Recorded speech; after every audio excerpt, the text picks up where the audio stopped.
want to acknowledge the terrible loss of our neighbor Shirley Rodriguez um, from the violent incident that took place last week. Of course, it's hard for her family and friends, but also just as a community, being that many of us have either grown up seeing this kind of or have experienced these type of situations, and definitely if we know anybody who is in a particular type of situation like that, there's always groups like Safe Horizon, NEMIC, New York City Family Justice Center, and among others that are here to help people who are possibly going through a domestic violence situation. Um, but aside from that, the bill that Senator Jackson put together has been passed, being Senate Bill 333. It has to do with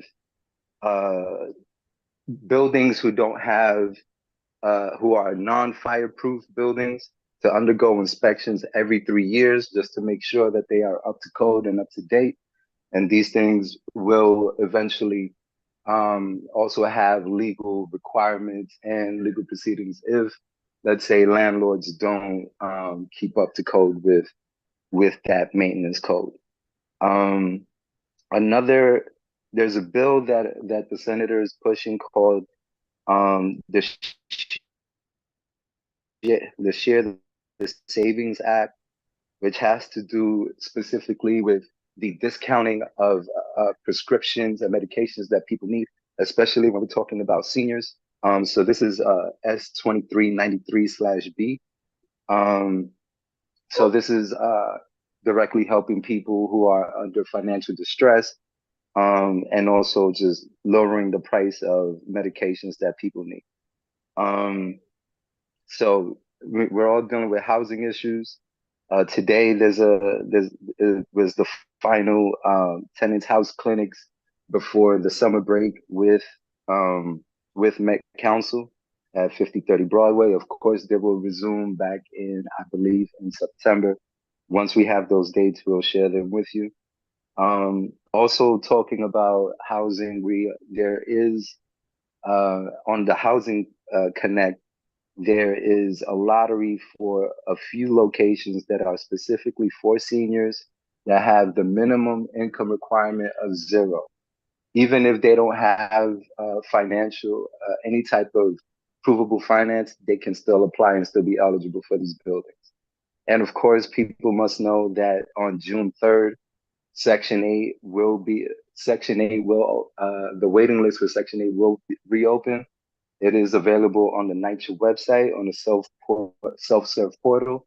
But if people need a physical document, there is information online on the NYCHA website that shows you the address that you need to mail the request to, and where you will have to mail the actual application and by which date. I'm aware that it's before the end of June. And then Monday, June 3rd, and on Tuesday, June 11th. Okay. But I was just gonna say the rent guidelines first. Yeah. Now let's make sure we still have a question, so I want to make sure we get time for you to get to that. So Yeah. for sure, definitely throw anything else in the chat, and then of course the office is shared. Sure. All right. Mariel, did you have a question again? I guess a slight question and more of a statement, but just really good to hear that the senator is doing some work around, as you mentioned, the bill around fire inspectors and buildings. That's one of the things that our committee often pushes for when it comes to the capital and expense budget or budget requests in September. And so really good to kind of see that that's being pushed from the senator. We'll certainly follow up in ways that we can continue to work together on this. Thank you. No, sure. I mean, it's passed. It's already passed. So yeah. I misheard. Well, even better. Thank you. Thanks again, Edgar and Mariel. We're going to move on to folks in person. So next, I got for again, this is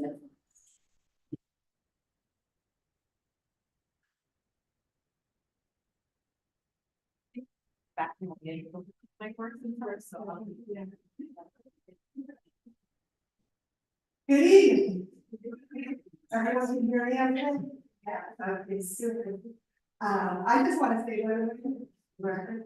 I think it's great being back in this room. It just has a really nice ambiance, and I'm very happy to reconnect with it. So just to review, I know most of you have received it, but I just wanted to highlight a few things. The $156 million in federal funding to the MTA is visible in our own community with the addition of elevators that take the people who have mobility issues, take them or whomever, to take them down to the platform. And this is something that's been added to a few of our subways. It's very, very welcome. I also wanted to point out that we had a beautiful, beautiful event at which we honored about 200 crossing guards from the district. These are, unsung heroines, ladies who devote their time to make children feel good and keep children safe as they come and go from school.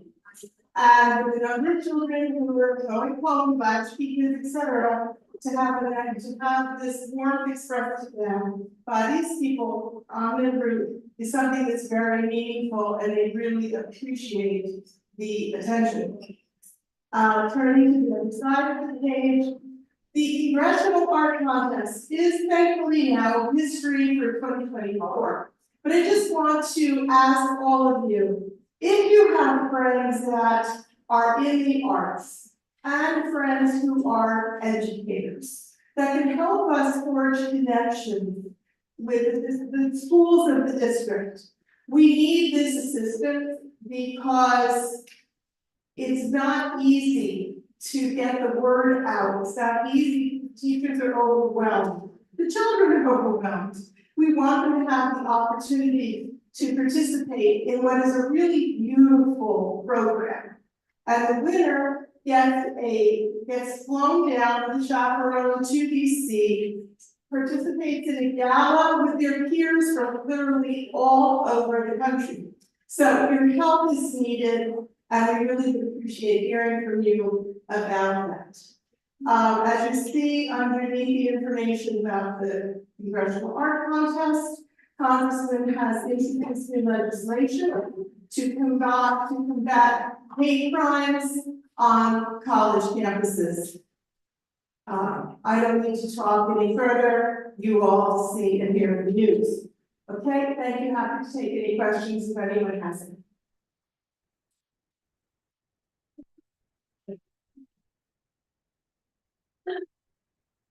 all right. Next up, we have Noah from Public Advocate Jamon Louise's office.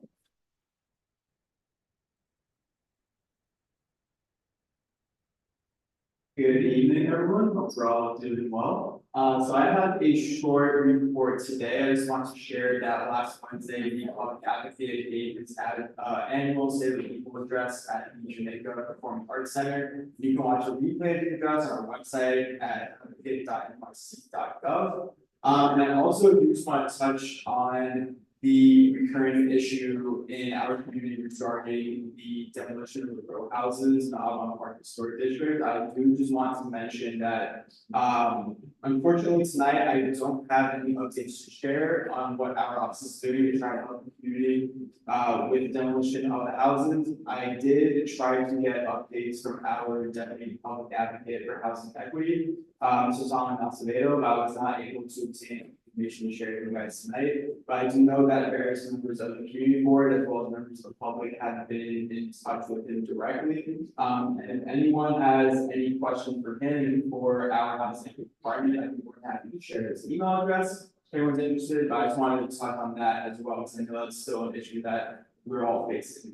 And then as always, anyone who's looking to get help from our office, can contact our Pacific Services Department. by either emailing gethelp@advocate.nyc.gov or calling our office's hotline at 212-669-7350. And yeah, I'm happy to take any questions, if anyone has questions. Hi, so I'm sure you're in contact with the chair of the Traffic and Transportation Committee, but I believe that at his meeting, or June 3rd, they're going to be discussing the traffic issues that may arise from the demolition of construction. It'd be great if someone could come together, it's all it's. Yeah, no, thank you for raising that as well. I also know that Marielle Ali is also that's one from our housing department to attend one of the housing and resources committee's meetings. So thank you for raising that, and I'll raise that to our office, and we're gonna try to have someone from that too. So thank you.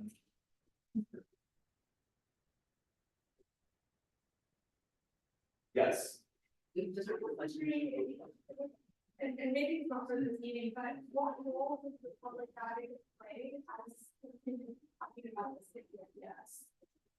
Regarding the city of Yes, I will be honest, I do not know the specific stances on that, but I will gain more information on that and be happy to share it at that next month's general board meeting. Yeah.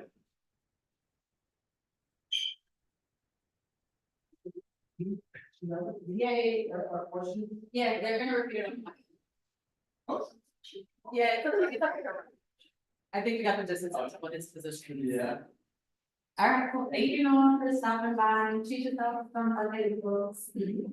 All right, next up, we're gonna hear from Councilmember Carmen Lopez's office. So we have Stephanie, the director position of this. So you need to. That community. Excellent.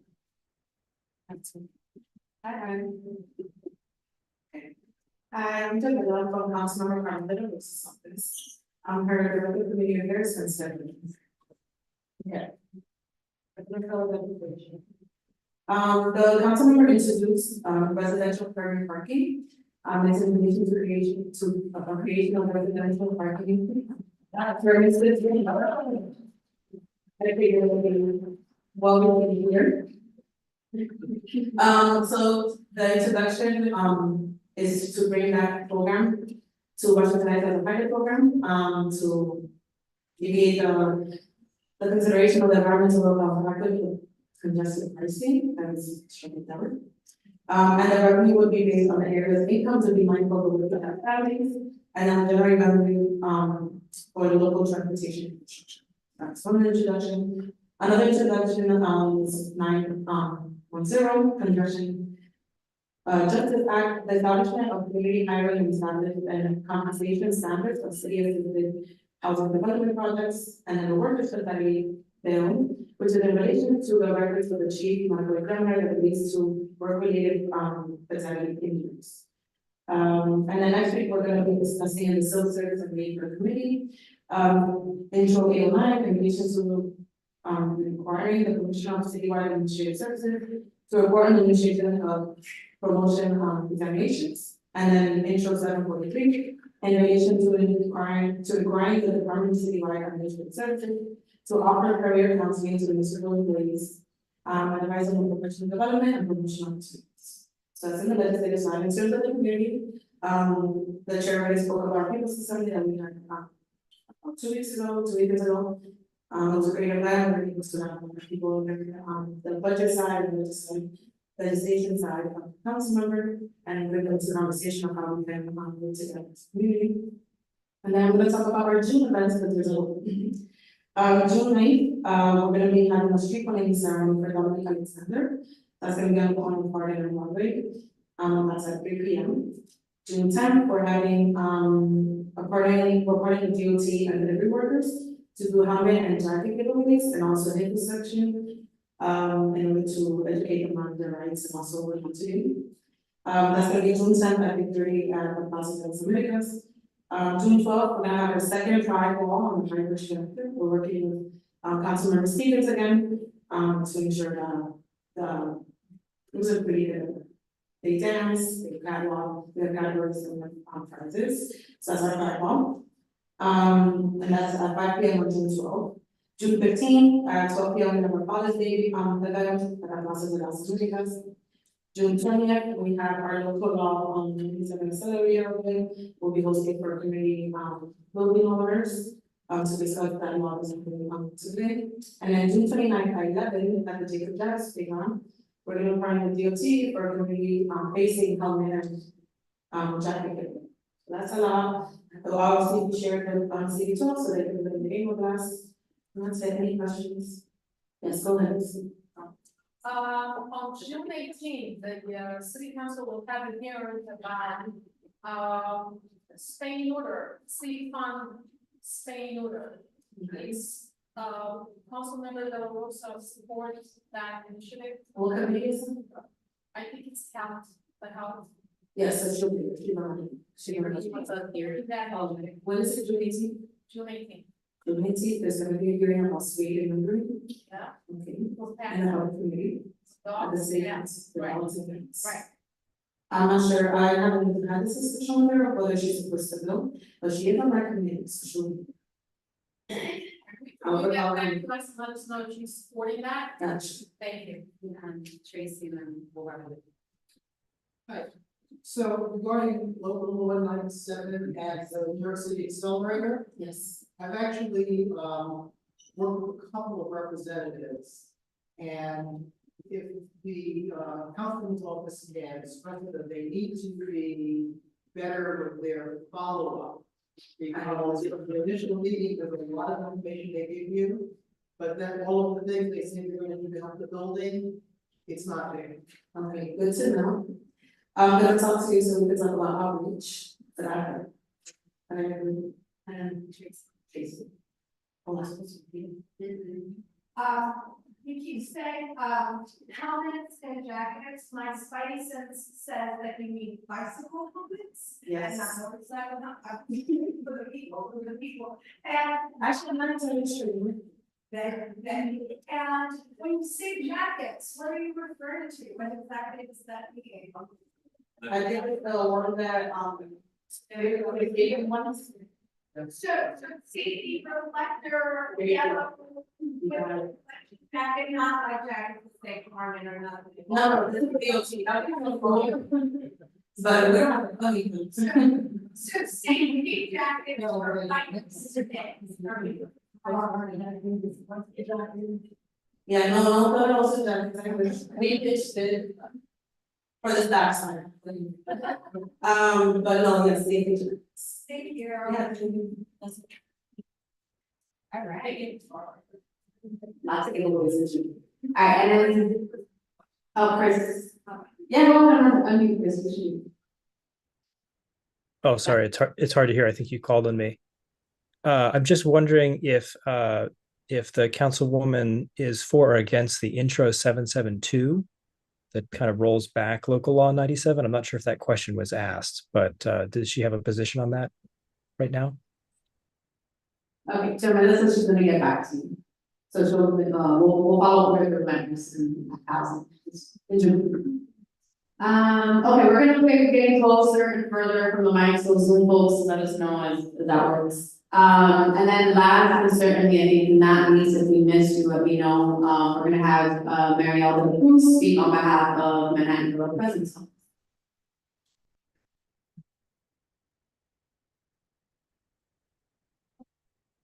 Good evening, everyone. Okay, I always expect a standing ovation, and so you get it again, but I'm like, one time again.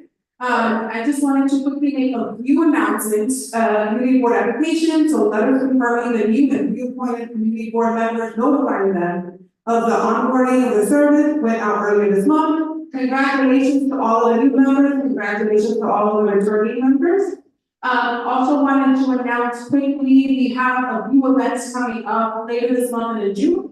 One, we have our AAPI event happening on May 30th, which is on Thursday, from 6 to 8 p.m. at 31 Chambers Street. So if anyone is interested in attending, please let me know. It's actually going to be a fun time.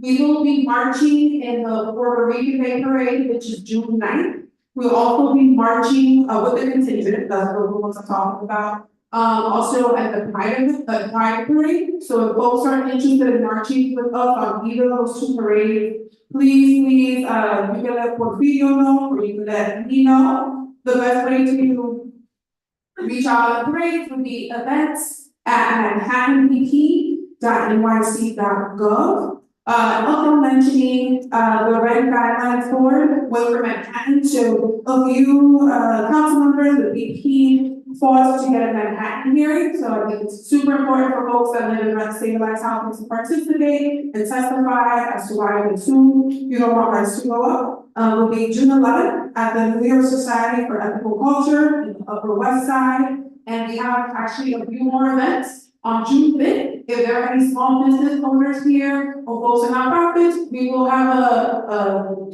event in which we will teach people what you need to do in order to get a contract. So all of the things that you need to do ready. That's on June 5th at Essex Market, but people need to RSVP since it is a lot of technical support and one-on-one support. On June 17th, we're going to be having an MWBE procurement fair. So that will be actually down the block at the Shabbat Center. So if you have questions about that, please reach out to me by hand or video. But I hope I didn't miss any of the a lot of things I was supposed to say today, and have a great night.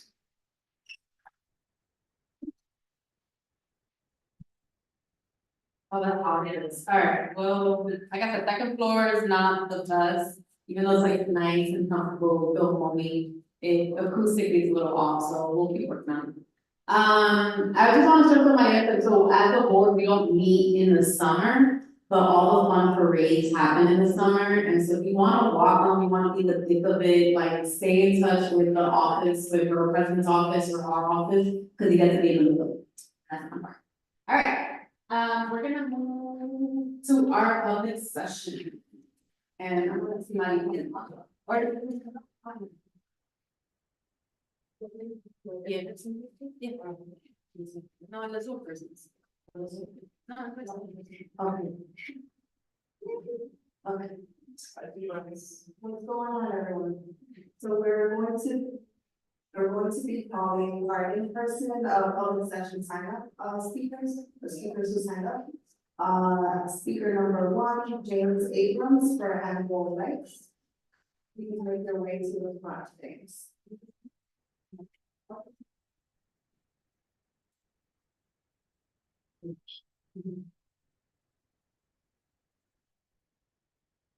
Good evening, everyone. I was invited today by Elizabeth Cohen to come and speak about a very important issue, which is the livelihood of our pets. On April 20th, my fiance and I's long-haired dachshund Castor was murdered by a large dog on Dykeman Street midday with many witnesses. You may have seen the video on the Dykeman Diary Instagram. It was being worn by 2 disadvantaged people, and because this was obvious that they were addicts, the event was written off as a sort of dog-on-dog skirmish. We were only given a native report which had no information about the law at the time. We were told that the bills would be covered and the large pit bull mix would be euthanized. And not only did my fiance and I have no system coordinating this, but there was no follow-up on that. In fact, the Department of Health Inspector who oversaw the larger dog basically defaulted to a dialogue about how they have a very hard time with their child and that they have this dialogue 3 times a week with other dog owners, and because of improper paperwork filing, release quote unquote bad dogs all the time.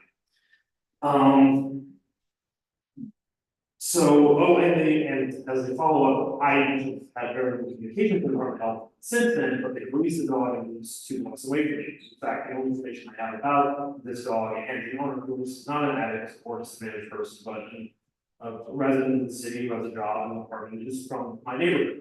People who came forward and said, this isn't right, I'm gonna help you, and I've been able to verify this. That's how I've been able to pursue legal action.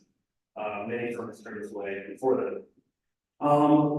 I would like to just bring, my vision today is to bring this event to the court's attention, and to know that I am working with CB Council District 10, and the relevant staff, to pursue legislative change regarding culpability of pets. First, I'd like to talk about it, maybe it's not with pit bulls as a breed, or even this specific pit bull, but the owner. In theory, this bill would deny pet owners the right to claim cats and dogs as dependents, avoid all that mess. But it just enforces responsibility and culpability regarding the livelihoods, like drunk driving. The sort of damage, however intended, is irreversible. Tired of being told that my dog's murder is past the realm of anyone's department, when there are responsible parties. So please look to the future to present legislation to change the level of events.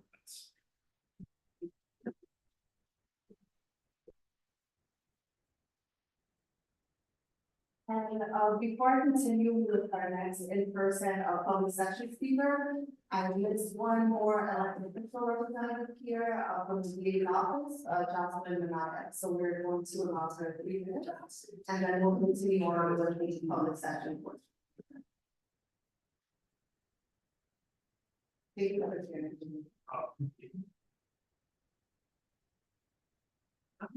Thank you very much. I apologize for not letting myself know earlier. But the legals are going to do it.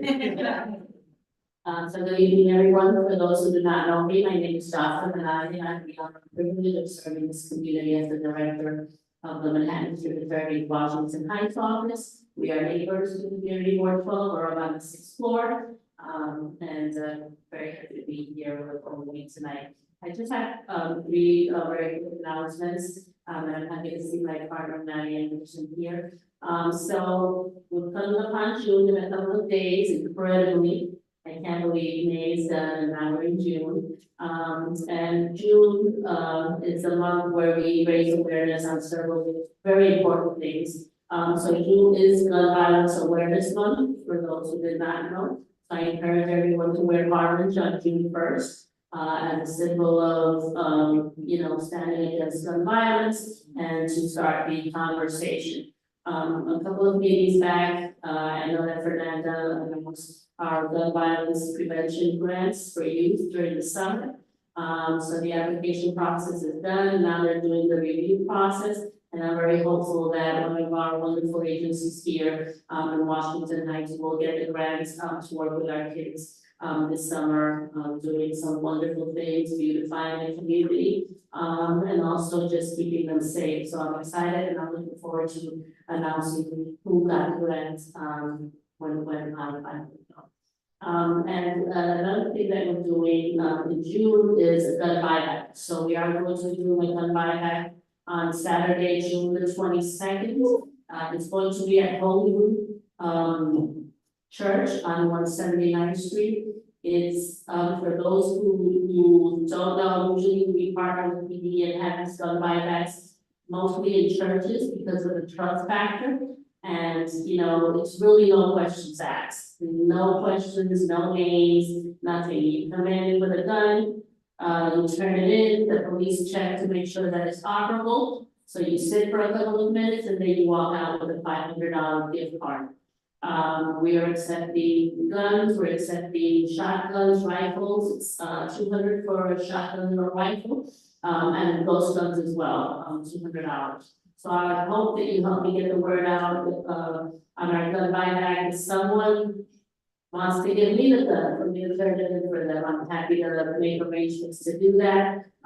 We just really want to get these guns off the street and, hopefully we can get many guns. As far as I'm concerned, even one gun that we get that day will suffice, because it's one gun that will not be out on the street, essentially causing harm to someone. So again, that will be June 22nd, and I will share the flyer with the community board so that they can help us get the word out in the community. And then also in June is Elder Abuse Awareness Month. So there's a lot of awareness going on in June. Elder abuse is a topic that's really near and dear to my heart, as is domestic violence. And we are going to partner with New York Presbyterian Hospital, as well as our lovely chair of Community Ward 12 Aging Committee and White COA to do an event here for our seniors. So really we want to give the information on the scams that we're seeing, really come across targeting our elder population, but obviously anyone can be a victim of a scam. I get these calls all the time, and I'm familiar with the psychology of it. And that's going to be on Tuesday, June the 18th, from 10 to 1. It's going to be right here on the 2nd floor. We're going to have activities. We're going to get a shredding truck so that our seniors can shred documents, but not just seniors. Anyone in the community can come and shred their documents on that day. The truck will be right outside in front of this building, so if you have documents you want to shred, please come and shred them downstairs. And please share the information with our seniors. We're gonna have activities, we're gonna have information on fraud prevention, and we're also going to have health screenings. So we're gonna have glucose screenings, COVID and flu vaccines, blood pressure screenings, and a whole bunch of other good stuff for our seniors. So I hope that you can help us get the word on that as well, and I will share the flyer with the community. That's all that I have. Thank you.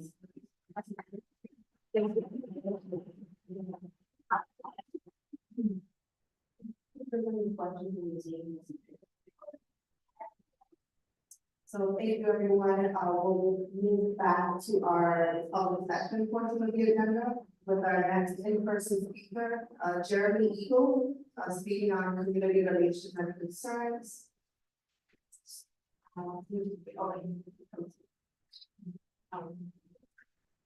Hello, not really addressing all of you out there so much as I'm addressing the people here. I just come up with a frustration to express and to look for some information. And I think you said that people from the public could do that. Yeah, that's Thank you for allowing me to do that. I live on Hoover Street, between 207th Street and Decisions.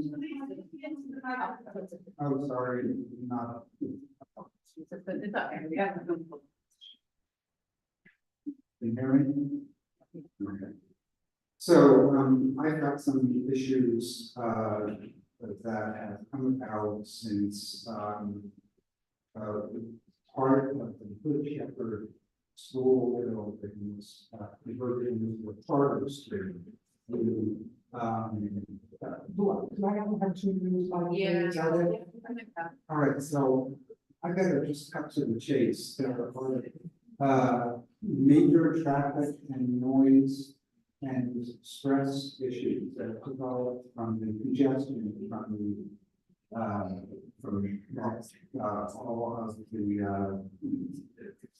all the traffic block that's appeared there. I approached the councilwoman with the Valdosa's office for spoken many times with Jamesburg. They haven't been able to help me even get a meeting with the principal of the school, Principal Saunders. And I have been thinking about this for years and have many proposals for solutions that could very easily be implemented to help a very stressful situation in the other areas. And I don't know who to address them to. Whoever I've approached has completely ignored me. So very frustrated, would like some help and would like some answers. And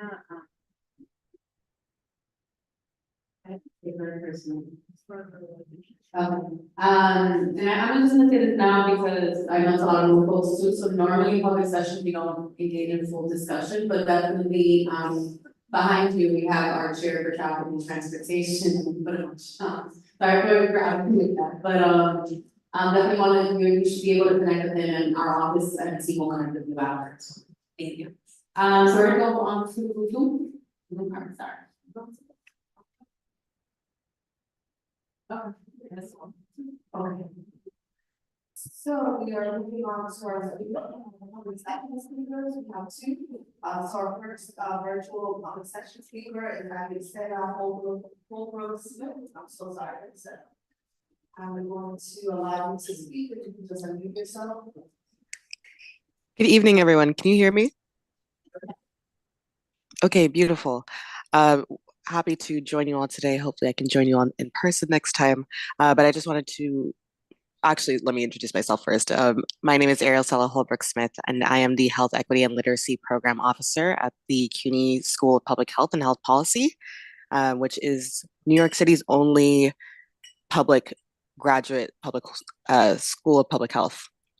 So that's where I'm coming from. I just wanted to share a bit about some upcoming events that we have as well as some upcoming initiatives. So first of all, we have a collaborative event with a group called Equity Now, and the event will be a book reading of The Resilience Myth by Soraya Chemily, with the author present as well, to kind of discuss what it means to be resilient in our current healthcare climate. And that event will take place in person at the School of Public Health on June 6th at 6 p.m. We're located at 55 West 125th Street, so we invite all of you to join us for that. We also have 2 upcoming webinars from our Cannabis Equity Collaborative. The first one being about understanding the endocannabinoid system in cannabis interactions with the body, and that will be on June 11th, Tuesday, from 11 a.m. to 12:15 p.m. And then we also have a second webinar, which is a continuing part of our Cannabis Corner webinar series, and that would be on the therapeutic applications of cannabis. And that will take place on June 25th from 4 to 5:30 p.m. We also have recordings of the webinars on our YouTube page, on the Harlem Health Initiative YouTube page, if you want to check any of those out. And I will share the flyers with the community board. And then secondarily, our Cannabis Equity Collaborative has also been collaborating with CB12 with the Cannabis Task Force on a cannabis equity initiative, which will consist of a community perception survey, just kind of to assess the attitudes, perceptions, and beliefs around cannabis use as we're navigating the changing legislation and the changing landscape of cannabis in our city and in our communities. So we invite you all to share that with us when it is available. Sorry, is there a question? That's your time, but I'm welcome. Okay. Any more information to the chat, and definitely shoot us an email here at CB12 and we'll get the information out. But thank you so much. Okay, thank you. So we'll move on to our next virtual speaker here. I believe it's Kate Madigan. Let me just pull up here for the public theater. She's the government affairs coordinator. So I'm just going to allow you to speak, Kate, if you can unmute yourself. Great. Good evening. Can everyone hear me? You have about 2 minutes to speak. You can go ahead. Everyone can hear me? Yes. Yeah. Oh, perfect. Well, thanks again. My name is Kate Madigan, Government Affairs Coordinator from the Public Theater, and I'm thrilled to share that we have some free bilingual Uptown summer programming this year. Our beloved mobile unit is on an extended tour with the Comedy of Errors, a bilingual musical adaptation of Shakespeare's classic in English and Spanish. Bringing joy and rhythm to all 5 boroughs will be in J. Hood Wright Park on June 5th. And then also Uptown will be back with the musical at Cathedral St. John the Divine on June 16th and June 30th, a little bit more of the lower part of Uptown. And then we also have a second component of our free programming, Movies Under the Stars, in conjunction with NYC Parks. We'll be back Uptown on July 11th with our movie screening, and we will have information booths, and I will also be present those nights to talk to the community. And if anyone has any questions in English and Spanish, I will also be there to assist. I will send all of this virtually so the Community Board 12 can post this free programming on their website. Thank you so much, and let me know if you have any questions. Thank you so much, Kate. We definitely welcome you to add any information into the chat, and feel free to email the CB12 email and you can share all the information as well. I don't have any more public session speakers, so I'll pass it back to our chair. Thank you. Okay,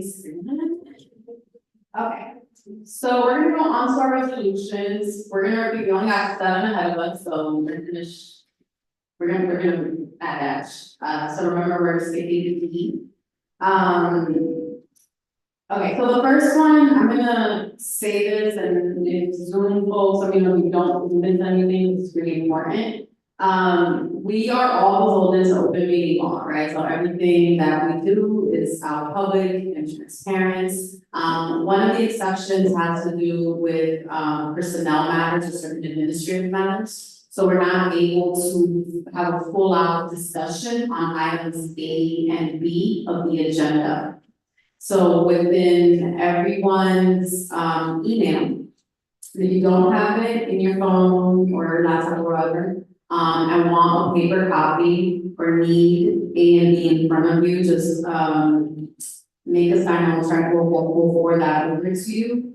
So like I said, we can have a full discussion about letters A and B. So what I think what we can do is, where's Jim? Jim is here. Okay, Jim is here. Jim's kind of a for you. So Jim Berlin is our he's our parliamentarian. If you haven't met him, he is also a wealth of knowledge for the entire board, especially, you know, I can do half the stuff I do on the board without him. So if you have questions about that item, you can go specifically to him. Is that cool, folks? So A and B, again, are just two resolutions that passed at the executive session unanimously, and we did have discussion at executive session to offer both, to offer the full-time position and the part-time position for the office. And so for brand new members, our board staff has had 2 people, and normally it's 3. So it's definitely been a rough few months. And there have been periods where we've been down to 1 person. So being able to have a full staff is really exciting. And the part-time position again is titled community assistant. It's a brand new position for us. We're really, I think a lot of us are really excited about it, which is the ability to have an outreach worker. So this is somebody who will be fully devoted to getting the word out about boards existing, about the work that we do, the matters before us, and collaborating with us all, right? So they'll be at different community events. So you have A and B, and I think I'll be quiet with that one. Is that good, Nathan? Yeah, come on up, Tim, to the mic, please.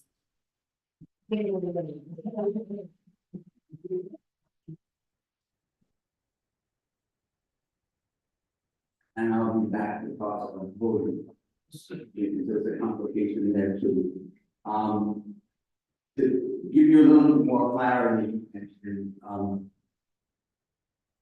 when the New York State Open Meetings Law basically says all public meetings like this have to be open to the public. And the only thing, there are exactly 8 topics, and they're listed specifically. And for those 8 topics, we can go into executive session and we can talk about stuff without the public present. Now, the information you have in your packet about these 2 potential hires, by the way, some of that information is confidential, so don't share it.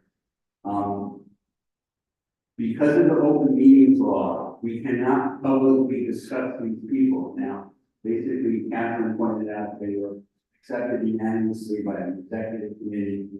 And if you were to have a question, we would have to go into executive session.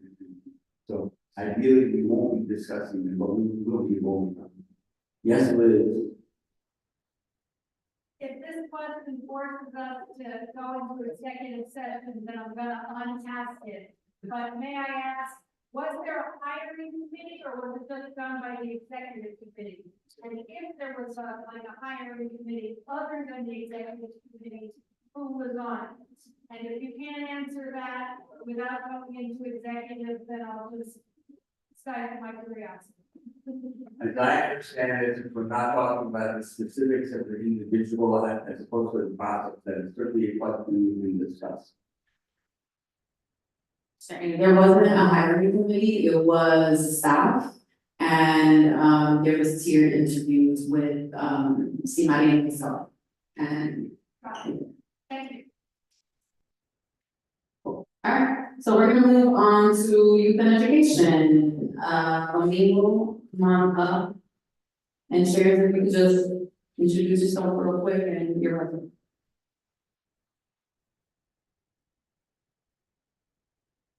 Domingo Estevez, Chair of Youth and Education. Our committee meets every second Monday of the month. For the past year, we've been focusing heavily on just getting voters, well, I hope everybody here votes. Committee members engaged in the actual process of the committee. No business is done without active participation, collective responsibility. So that's something that we've been highly encouraging. Also pushing for everybody to take ownership of the committee by having floating chairs. So if you have a particular issue that you're very passionate about, you're able to host that most meeting and work alongside of each other, just basically working on what contacts we do, the proper follow-ups, and making sure that if this is a meeting that's gonna require resolution, that you understand the process of that and support you in that process as well. So that's what we do at Youth and Education. I hope whoever's interested, everybody's welcome. So our meeting, our resolution is a perfect example of that. Is Tanisha?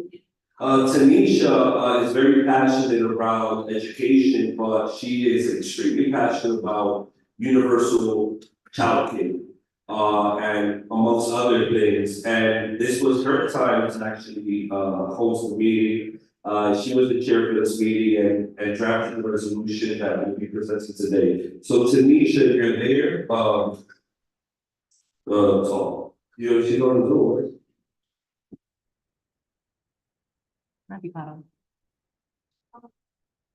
All right, so she might be a little caught up. So as we all understand, the board speaks to resolution. You there, Tanisha?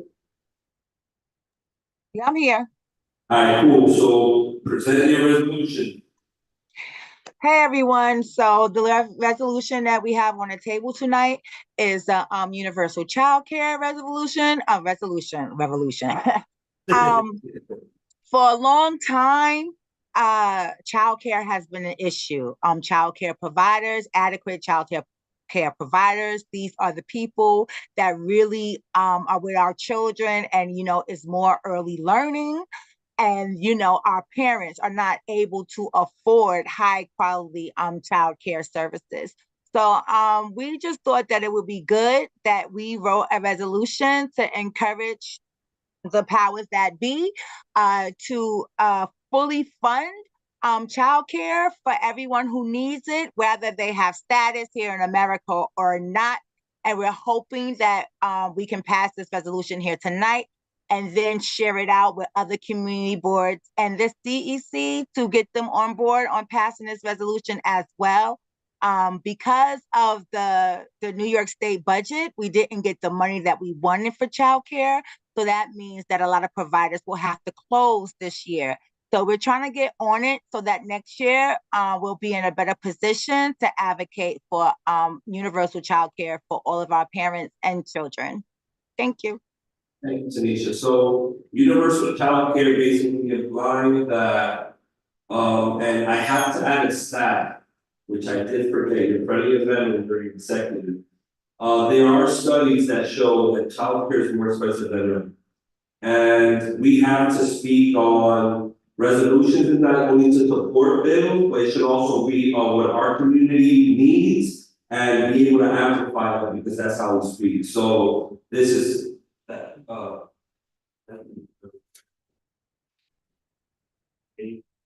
Yeah, but finish. oh, that's it. Oh, okay. Okay, Wade? Thanks. Just a quick friendly amendment. I don't think you need the second resolve or saying that CB12 will be proactive. Because I mean, the committee doesn't need to be proactive. Yeah, correct. They just need to resolve that we support the initiatives. Yeah.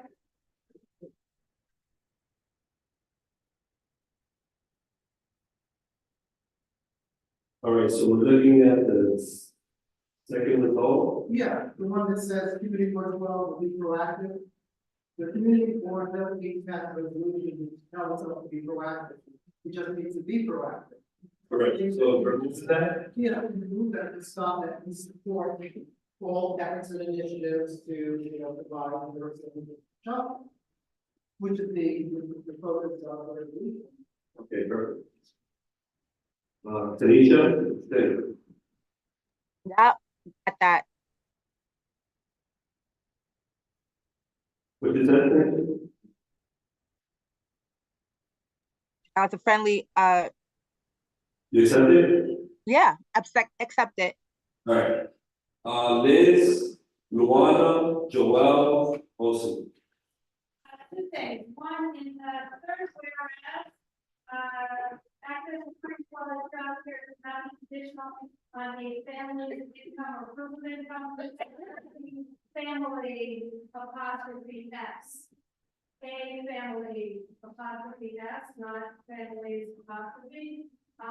But more to the point, I just want to say that I have two children. They are in their 30s now. I had zero help from the city or the state in providing childcare because I had the opportunity to be able to stay at home because my husband had a decent paying job. As a taxpayer and as a citizen of New York, I cannot agree more strongly with that. Whereas I was lucky, many families are not. And I can't think of a better use of our tax dollars than supporting children and supporting families. Thank you so much, Liz. I have a question, clarification. Are we saying? Sorry, All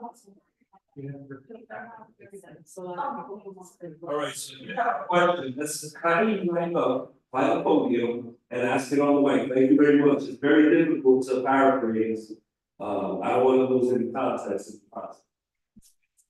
I thought I was loud enough, but I guess not. So this, I just have a question to clarify the language. Are we saying that universal means free, or do we need to be specific that it's free universal childcare? Well, or is universal synonymous to free? in politics, it's Thank you for that. Universal synonymous, yes. Thank you for that. And also, can we just say, instead of the state, I love how you're amplifying it, and just say New York State instead of the state. okay. That's Just a friendly amendment, yeah, for the sake of specificity, that's all. we welcome it.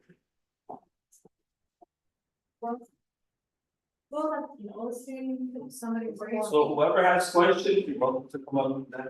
Oh, So, since you haven't Nope. spoken, Joelle, Yeah. Tracy, OC, and then we'll move to the next resolution. Yeah, so quick friendly amendment, the report is from the nonprofit group called Child Care Aware of America, which reveals that the cost of children surpasses the average rent in all 50 states. That's a friendly amendment. Accepted. Thank you. So it's basically the nonprofit did an investigation in 50 states, right? Child care towards responsibility. Next. Okay, I have a friendly amendment, I would like to ask that you guys add the specific information about our district, when you talk about financial burden of childcare, and you're looking at, New York City, maybe our situation in our district is far worse than the entire city, therefore we should indicate that and look at the census and put the numbers for that specific information. So in terms of how much it costs and the affordability, as opposed to if it's affordable for some people in New York City, how is the affordability in our district compared to New York City? Those are important things because if we want to send a message, we want to make sure that we are specific to our needs here in our district. And I wish everyone well to afford childcare, but what we care in this solution is us. Okay, so I like to respond to that. I disagree. This is a problem that is happening not only in the 5 boroughs, but upstate. When we as a community board Yes, we are here in our district, but we also care about what's happening in the rest of the city and the rest of the state. And I think that that would be a little selfish to just, talk about Community Board 12. This is a universal problem that is happening all over New York State. That's it. Nice. I just want to say that statement of support, this is not just about childcare, this is a pay equity issue. When a caregiver can't work because they have to stay home to take care of children, what that means is they're ripe for financial abuse. That means they can't leave relationships. That means coworkers, we're losing out on a certain population of workers who can't be in the workforce, who don't have their own separate income, and therefore they don't have financial power to leave relationships and just to live their own independent lives. So as an equity issue, not just as a childcare issue, we should support this.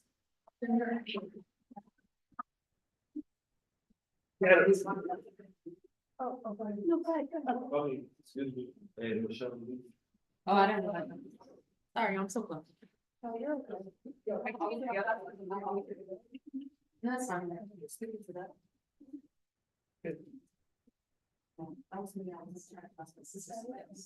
Hi, so I want to speak because I'm actually, I have a 3-year-old that I just did the 3K application process, and my commitment, friendly amendment would be to add information to find out more about the funding that Governor Hochul announced in July of 2022. I've been following up with different electeds to figure out what the status of that funding is.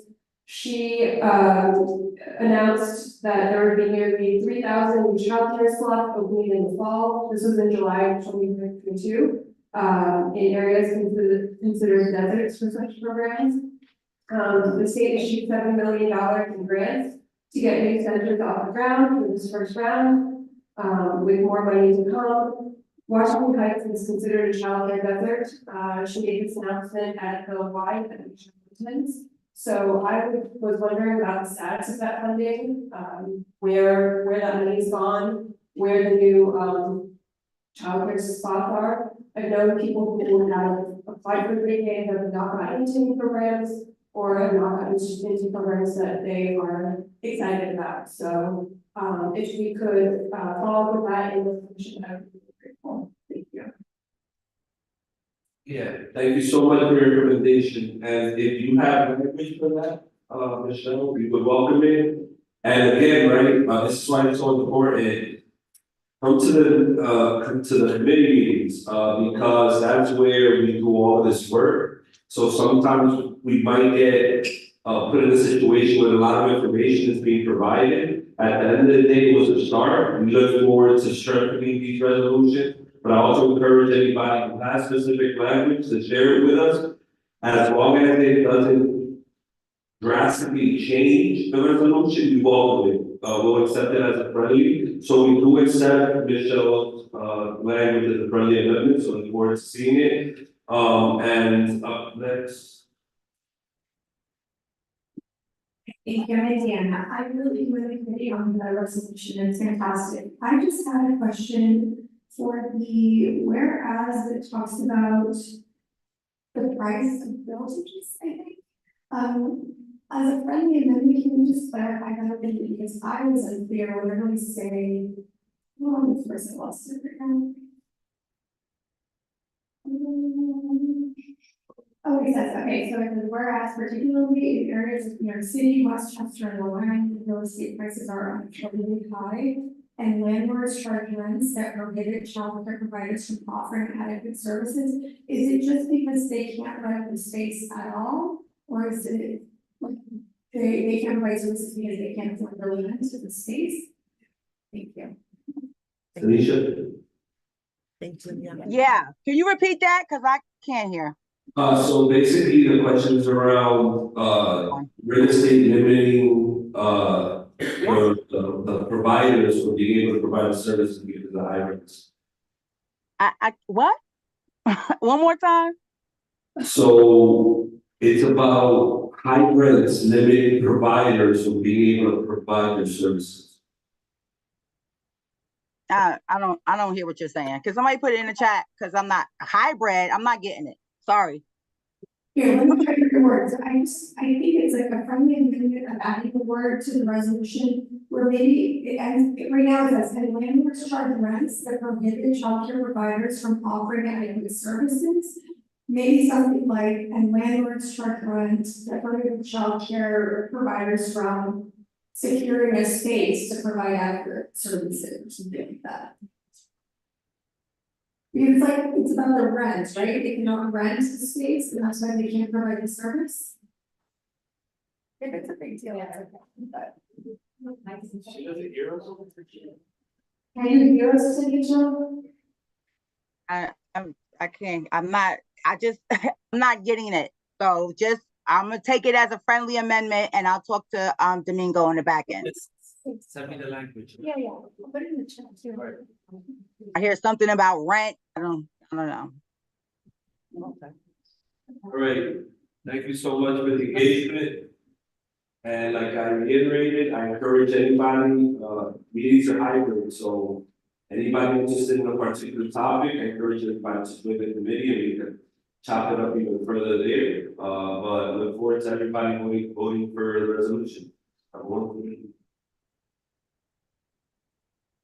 Next up, we have a brand new traffic and transportation committee chair. When you're directing, all the ways, so you can introduce yourself and then the rest. Thank you, Chair. Appreciate the kind work and the beginning of the month. It's always my pleasure listening and advocate for our community. Today we're proposing a resolution that has to do with legislation to reduce traffic lights. So I want to thank Jim Laville, Joey Harrison, Jamie Boston, Bruce Robinson, Robert Cruz, Mary Anderson, and our ex-chair Devin Laville, who's our former member. Fortunately, this was the final act. She wanted to make sure that we advocate for our non-drivers in the community. So without further ado, over the past 3 years, we have seen a significant rise in red light violations and traffic fatalities across New York City. Since 2020, red light violations have increased drastically. Red light cameras do work. Red light cameras have led to a 65% reduction in teen road crashes and monitored interceptions. So responsible to the alarming trend, we are presenting a solution to call for stronger enforcement and expansion of our red light camera program, as well as treatment penalties for repeat offenders in support of bills, Senate Bill S212 and Senate Bill S221. Removing these repeat offenders from the road essentially save lives and reckless behaviors from these criminal negligent drivers are disproportionately involved in fatal crashes. These devastating measures are crucial steps to enhance public safety and reducing traffic violence in the community.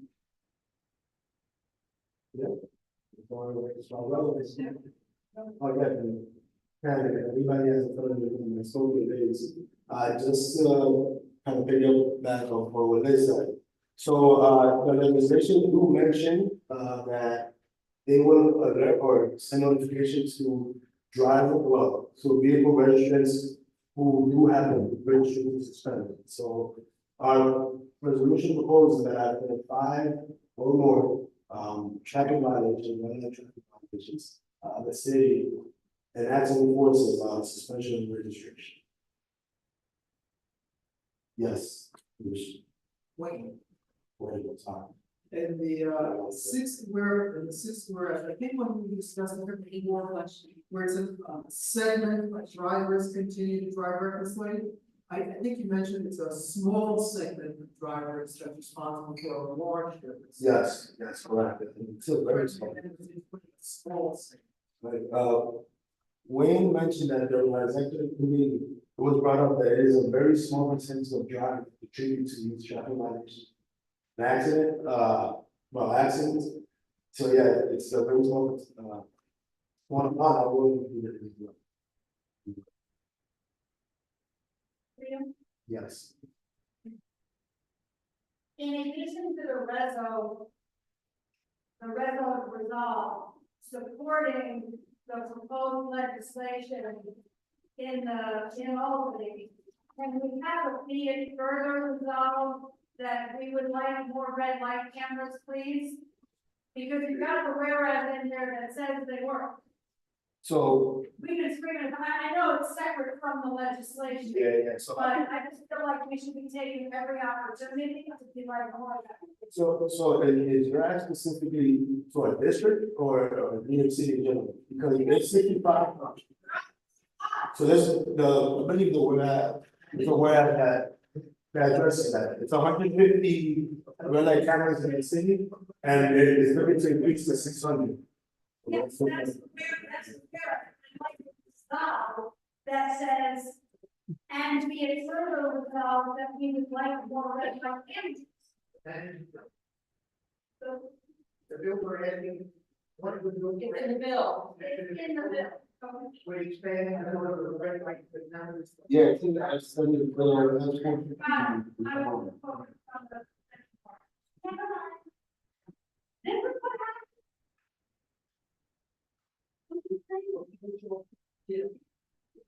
Yeah, just a quick question. I may, I'm standing through this, but when we say Ms. Galina's paper, do we need a footnote or is like, where am I reading Ms. Galina's paper? On the 1, 2, 3, 4, 5, 6, whereas? So let's also, I can. Like a footnote, Yeah, reference? both in the, I don't know that. It's references,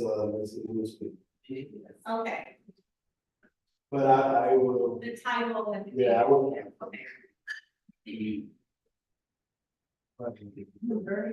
I have a question, are there any program for good drivers or any incentive for good drivers or, like, let's say if I, in 1 year, miss 6 lights or something like that, and I'm not like driving recklessly or anything like that, but let's say, intersection that let's say not quite like it's not a lot of people, like, and take that light.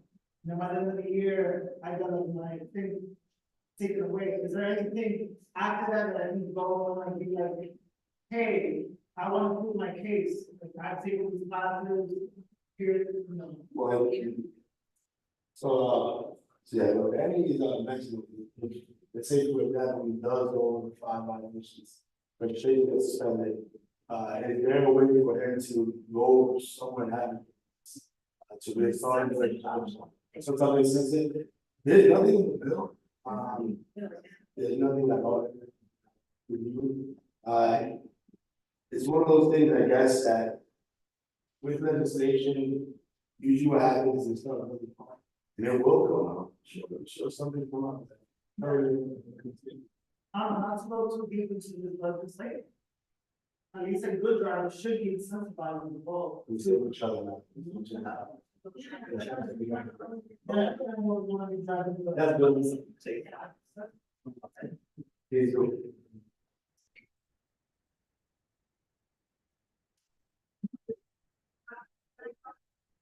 I believe DMV doesn't suspend your license forever. They have programs, and if you're a good driver for, you can get your license, Daniel, you can get your license unsuspended by the programs that DMV already has. Okay. So, I don't know. Right, because you look a little bit draconian. You did business, you never drive it. It's not quite that. Thank you. Yeah, I want to commend the committee for the great work and not fully focusing on punitive incarceration. But I also think there's a bunch of array of options, like DOT has the speed reducers, and it's about like incorporating more structures to our community to be able to combat that. So I want to commend for taking an option of not just solely lock them up, you know what I'm saying, but take their license away. I want to add to that initially. So a lot of these things can be advocated correctly if more people do come to the issue of when you have people west of Broadway, small percentage, about used to go with a very small percentage of people. So please, look at our communities, we have to go out and, what's there, you guys? Thank you, great job. And just because I see the chat room wanted, folks, again, we're really sorry about the difficulties despite test runs and testing and new setups. The space is just, it's a triangle. So the setup isn't necessarily designed that way. We learn by trial and error, so Columbia is gonna see us next month. Until we know there's more investment in this building, so, and like the center in the room, I'm Steve. Anyways, next up, last and certainly not least, we have, what is usually the busiest, but not this month, is Isidro Medina, who's the chair for our, liquor licensing and actually delivery, like our cab basis, licenses. So just try to speak real close into the mic, and if you have questions for Isidro, make a line. Thank you so much, Chair. We met on Wednesday, and for the first time ever, we only had like 3 licenses. What? You needed my consent, team was coming. Sometimes in the past, we were at meetings until 4 o'clock in the morning. This month meeting lasted like no more than 45 minutes. So as you can see, I have a paperwork for all members that have nothing with me. For new members, again, I'm the chair of the license committee. In essence, we have to do with alcohol consumptions. On-premise alcohol consumption has to come to our committee. And that includes from 1 to the 5th, all the way to the hand. So any bars, restaurants, lounge that you see out there has to come to our committee. There was a meeting that I attended, now that I have to report to my the solutions. There was an emergency meeting held by the Ward Precinct because there was some issues going on in Dyken. So the precinct called for a meeting, I attended with Commissioner Chair. And what they were saying was that, the summer's coming, they didn't want this to expand, and they invited every single restaurant out there, and they asked the members of the restaurants to make sure that they put an end to some of the legal practices that they saw in place, which means closing beyond allowed hours, lots of folks hanging out there, and as you probably know, the committee asked every single merchant that they have to put some stipulations, including a little sign out there, and also a phone number. In case there are any problems, that the resident can call the emergency right there and then rectify the issue, so that will not escalate. At this point, I'm going to open up for questions. You can say all 3 resolutions, they all passed. There was one resolution, one new resolution that required them to submit a new purchase to assembly that was submitted in time. And besides that, there was practically very close that I can call. I will have the floor for any questions. Wow, first time.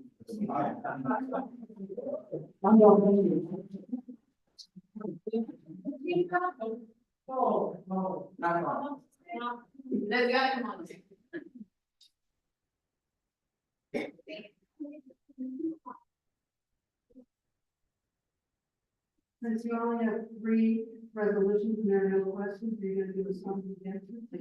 Why not? Um, Thank you.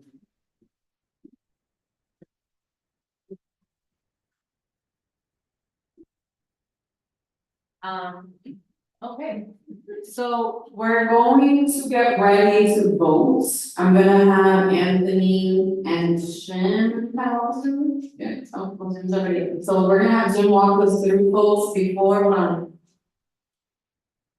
Can Jim explain how to vote first and then you can ask? Okay. And if, sorry, hold on. If Zoom can't hear about how to vote, just in the chat mention it and Simani and I will go right. This is mainly directed toward new members, everyone else knows extreme rules and how to operate with it. In the real world, there are a lot of schools, if you abstain, basically you're not voting, you don't have to vote, and your abstaining doesn't affect anything. A really good example of abstention, ironically, is there's an election on election day and you don't go vote. You're actually abstaining. And basically, you don't affect anything. Now, that's not how community boards work because of the strict rules we have. The mere fact that you're present as a board member at this meeting means you're automatically voting somehow, or that's number one. Now, and again, I'm talking about the new members because you might like to abstain because you don't maybe you don't fully understand some of these issues. The complication comes from the fact that because of the way we are required to count votes, if you abstain, technically it does not count in favor of the resolution, and basically it counts as a no vote.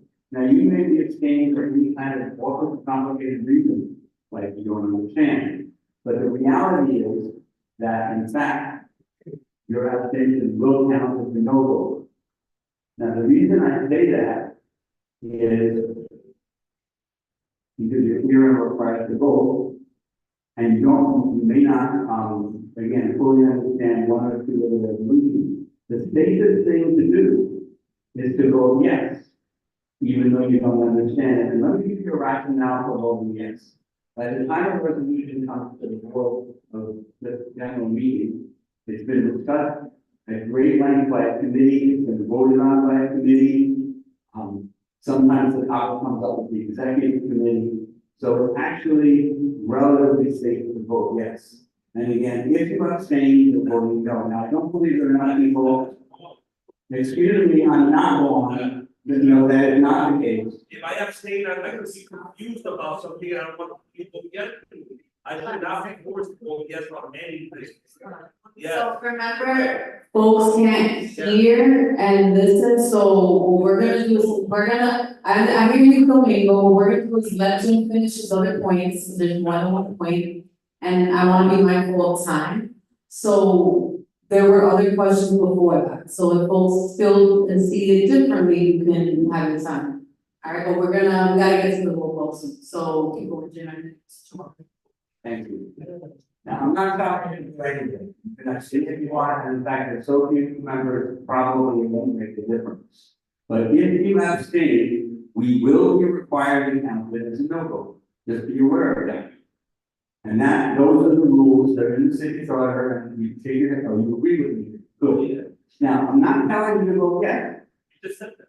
No, I said if you want to simplify things for us, the simplest thing is to vote yes. It's complicated. Well, then don't listen. That's what he said. That's what she said. Well, we'll get to you can say it different, like I said, but let us possible. That's me, okay. Okay. But So again, three choices, four choices. The other complication is if you have a conflict of interest. And the simplest version of the conflict of interest, let's say we're talking about one of these bars. Let's say your mother owns the bar, or you're a part owner of the bar, then you have a conflict of interest because it will affect your finances. Conflict of interest laws mainly have to do with finances. Now, if you have a conflict of interest, you're not allowed to vote. And furthermore, the number of people actually, ironically, if you have a conflict of interest, it's like a real abstention. You don't get to vote, and the number of people voting goes down by. So that's just the rules that we have to operate. Yes, Parliamentarian, do I have to disclose what town I'm in? Hey guys, I'd like to speak, can you please make a line right here behind this? Okay, I can repeat. Question, to clarify for the members, why not to disclose? The honest question is, if you have a conflict of interest, do you have to disclose it? The answer is absolutely you must disclose it, because you're not allowed to vote if you have a conflict of interest. Now, the other thing is that if you have a conflict of interest, You have to tell us what it is. You can't just say, I have a conflict of interest. You have to say, my mother owns the bar, or whatever, so we know the details. Thank you. Okay, wait, there was an order, so Joel. You have, everybody got to come on comment because it's getting difficult and it's longer to paraphrase than you just say what you got to say. So Joel had his first question, I had seen another hand, and I saw Liz, and then, okay, so that was the in between. And then we'll talk about Robert's rules of order next. So just to piggyback off what was said, I understand what is said, but we want to be fair, right? That's our purpose to be here. So if you don't understand something, ask the question. Don't just have any information for us. Understand it, understand what the issue is, and then go accordingly. Don't just have a default, say yes. That's all I want to say. Domingo. Oh, he said he was after me. Did you start with the second? Oh, yeah. Oh, okay. So while Jim has done a great job, and I commend him for all his labor. The reason why I'm so vocal about the vote yes automatically is when I came to this board, it was, oh yeah, but do this, and I voted yes for something that I completely can't disagree with in the future. You know, so when you vote, just make sure you vote how you feel. I vote abstentions, but I don't necessarily agree with it, and it's not enough to get my yes vote for it. And that is the difference between a no, a hard no, I disagree, and an abstention, which is a nice way to say no, you know, for, in my opinion. Let's go, wait, that's bad. You have a big point of order, what's your point, you don't have a point. I totally agree with the bingo. If you thought I said you're supposed to vote yes, do not do that. Vote your part. But then, let's try time, live in the next. So when you're voting, there are two kinds of votes that as they count, yes votes and votes that are not yes votes. And there are two kinds of votes that are not yes votes. No and abstention. You don't understand something, you can raise your hand and ask a question. You can also seek out any of your colleagues and be like, I don't understand this.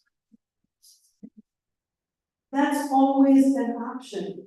If you support something, vote yes. If you oppose something, vote no. If you're like, abstain, but know that when the votes are counted, it has the weight of a no. Right. Question, who would vote on counts? All members. Like, who's exempt, who's not exempt? Everybody. And who could be on to vote? Everybody. Everyone, so I could go back home and that will count? You don't have to say some part of this, but you can. Yes. Copy. All right. Can someone repeat what he just asked? Yeah, so what he asked is basically vote everybody online can vote. And the answer is yes. So I do see hands online, and then because online folks are in super patient, so you can go over first. So Chris has a question, and if no other questions, I'm turning to him. Thanks so much. First, I just wanted to comment that I have a little bit of an AV background that I commit to helping us improve the Zoom setup, so it's a little easier to follow in the future because some things were fuzzy, but I will personally volunteer to help. The one question I had in following along with the agenda is, am I correct that we didn't bring up and discuss letter E? Is that correct? You said letter E as an elephant? Yes. E is an elephant. Yeah, E as an elephant is struck from tonight, so we're only going on A through D as in David, and then numbers 1, 2, and 3. Okay, great, thank you.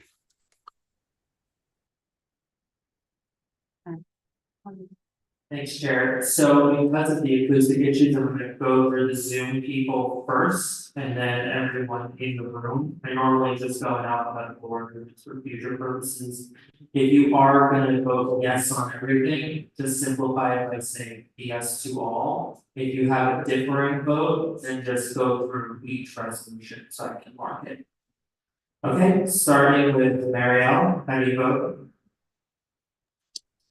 Yes to all. Thank you. Jay Bias, how do you vote?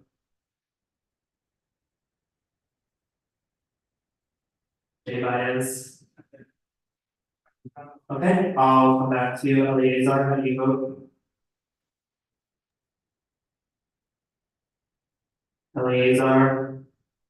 Okay, I'll come back to you, Tanisha, how do you vote?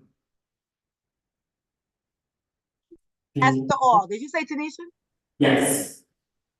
That's to all, okay, thank you. Carmen, how do you vote? Did you call on Carmen? Yes. Yes to all. Bruce Robertson, how do you vote? Yes, all. Chris Whitaker, how do you vote? Yes to all, thanks. Jay, I saw you came off mute, how do you vote? Jay Bias? Yeah, can you hear me? Yes. Okay. I abstain to C and D and yes to the rest. Thank you. It's Eleazar on. Okay, so I'll just come back to them. All right, I'm gonna do the folks in the room now. Joel, how do you vote? Yes to all. Joel votes yes to all. Richard Allman, how do you vote? All, yeah. Richard votes yes to all. Mary Anderson, how do you vote? Yes to all. Mary votes yes to all. Jacob Ennis, how do you vote? Yes to all. Jacob votes yes to all. Radia, how do you vote? Radia votes yes to all. Wayne Benjamin, how do you vote? Yes to all. Wayne votes yes to all. Jim, how do you vote? Oh, and then yeah. Jim votes no on number 3 and yes to the rest. Daniel Mania, how do you vote? Daniel votes yes to all. James Bosley, how do you vote? I'm not voting on number 2 as a conflict of interest. The business does support a nonprofit in which I am involved. Yes, addressed. James is not voting on resolution 2 as the business supports a nonprofit from which he is involved. And he votes yes to the rest. Daryl, how do you vote? Yes. Daryl votes yes to all. Darley, how do you vote? Darley votes yes to all. Robin, how do you vote? Robin votes no to number 3 and yes to the rest. Chair, how do you vote? Chair votes yes to all. Noemi, how do you vote? Noemi votes yes to all. Domingo, how do you vote? Yes to all. Domingo votes yes to all. Erwin, how do you vote? Erwin votes yes to all. Luana, how do you vote? Yes, all. Luana votes yes to all. John Francis, how do you vote? John votes yes to all. Jonathan Corbetta, how do you vote? Well. Jonathan votes yes to all. Heidi, how do you vote? Heidi votes yes to all. Simari, how do you vote? Simari votes yes to all. Jody, how do you vote? Jody votes yes to all. Leo, how do you vote? Yes to all. Thanks, Leo. Thank you. Joseph, how do you vote? Joseph votes yes to all. Lucy, how do you vote? Yes. Lucy votes yes to all. Michelle, how do you vote? Michelle votes yes to all. Alexis, how do you vote? Alexis votes yes to all. Tracy, how do you vote? I vote by proxy. Tracy votes by proxy yes to all. Isidro, how do you vote? Yes to all. Isidro votes yes to all. Indiana, how do you vote? Indiana votes yes to all. Liz, how do you vote?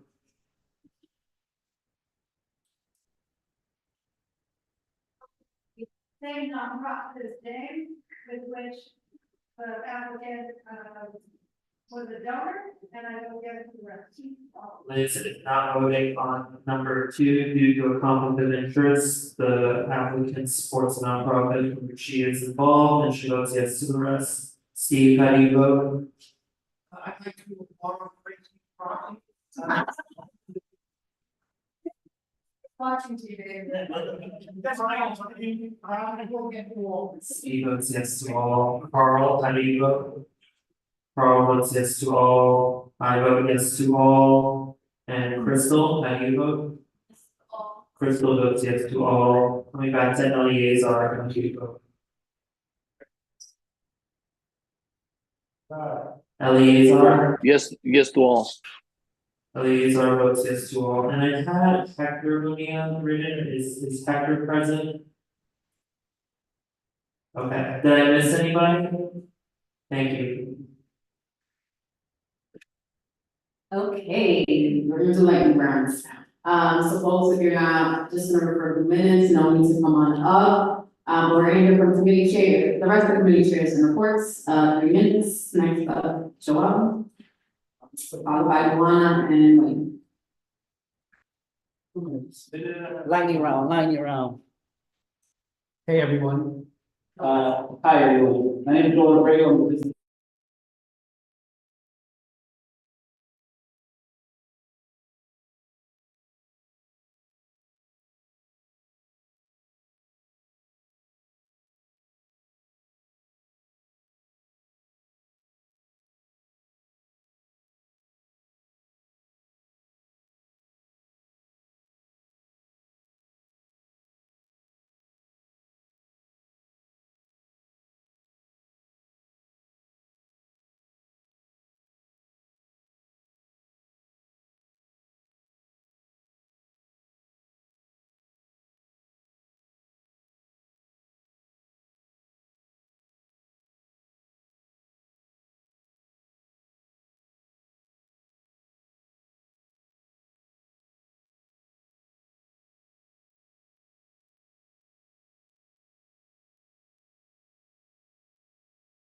all my small businesses, they're the lifeblood of our neighborhood and of the city.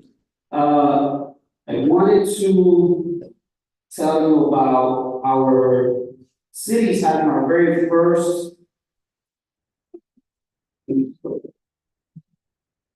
Yeah, 2 minutes, but it's the very first small business expo filled with a lot of resources. It's tomorrow, it's in Pier 36, that's 299 South Street. So you can tell our business owners it's the first one of its kind. It's gonna be 100 plus programs and city agencies, so they can come on over. SBA also celebrated Small Business Month at the beginning of the month. They have virtual seminars on different topics, so you can go check that out at sba.gov. Lastly, the Dominican American Chamber of Commerce is doing an event the following day, so not Wednesday but Thursday. Those are also in the minutes. So lastly, UMass, the Upper Manhattan Empowerment Zone has lots of funding that they can offer businesses that have a lease here in Uptown and in Harlem and some parts of the Bronx. So they have a $50,000 loan right now for 1 to 3%, depending on what your credit is like. But again, it's going to be in minutes. Any questions? Good, great. Question? No? Thank you.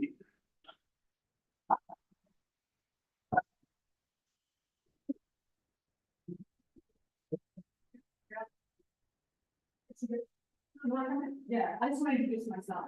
So I just wanted to introduce myself to the new members. My name is Luana Vega. I am the chair for Arts and Cultural Affairs. It's a very interesting, fun committee, but there are a lot of concerns regarding arts, and I feel very proud to have chaired this committee for almost a year. People, it's the whole stretch. I'm gonna let, I was not present at my last meeting. I was in Albany resolving my own budget issues, but my fabulous co-chair Alexis can give us some updates. Next month we have our guest from EDC coming to do an update, so take it away, Alexis, my co-chair. And co-chair.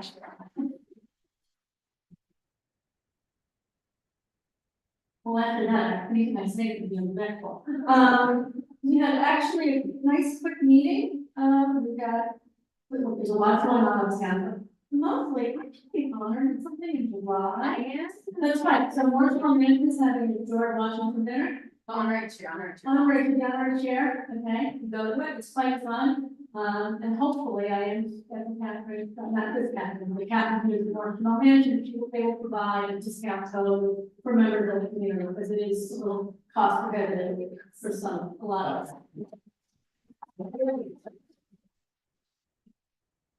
This is the time where a lot of the activations for like Hudson River Community Sailing is going on, with the Canoe Club, free canoeing, free kayaking, check those places out, and yeah, Ms. Ritter. Is there something special happening in June with, arts? There's a lot. But, you know. Oh, that's right, we.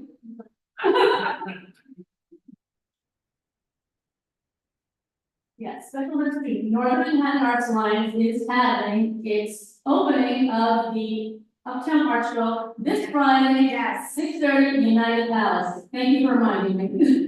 And Danny wants to say something too. Oh, yes. So I think Danny doing something. On Saturday, June 15th, rain date Sunday, June 16th, Art in the Garden, located at the corner of Riverside Drive. From noon to 5. It's a celebration of local art at the Rain Garden.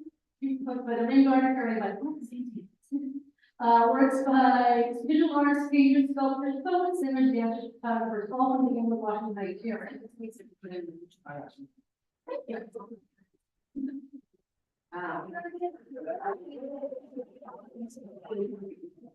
Wayne and Mary.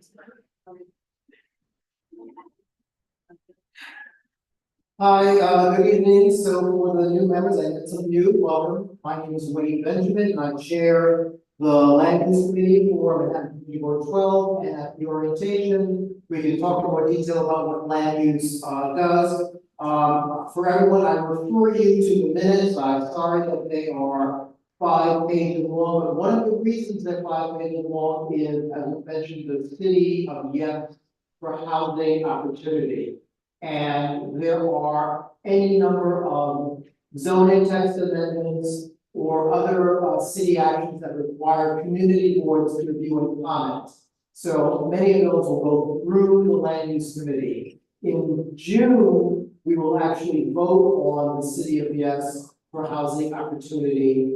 And just like the city of Yes for economic opportunity, it is not one proposal, it is many proposals. I think there are a dozen or more proposals. So if someone asks me if I'm for or against, or if the committee is for or against it, I have to say which part of it.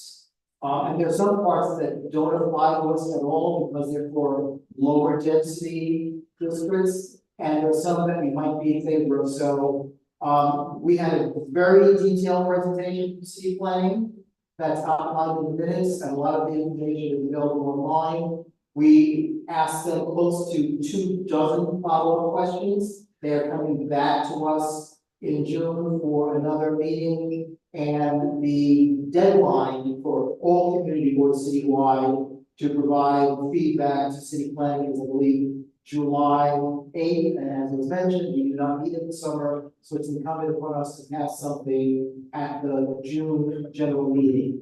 In addition to that, we are voting on a new cancer building for Presbyterian Hospital at the June meeting. A lot of that was previously discussed at the April land use meeting. It was a preliminary meeting, once again, a very detailed meeting. So when we have the follow-up in June, it should be somewhat pro forma because we have all of that, detail. Once again, I refer you to the bids for the balance of the topics that we discussed. I see a hand in the back, Steve Simon. We should have no questions. This is going to be, and does not respond to emails. Ken Hudson.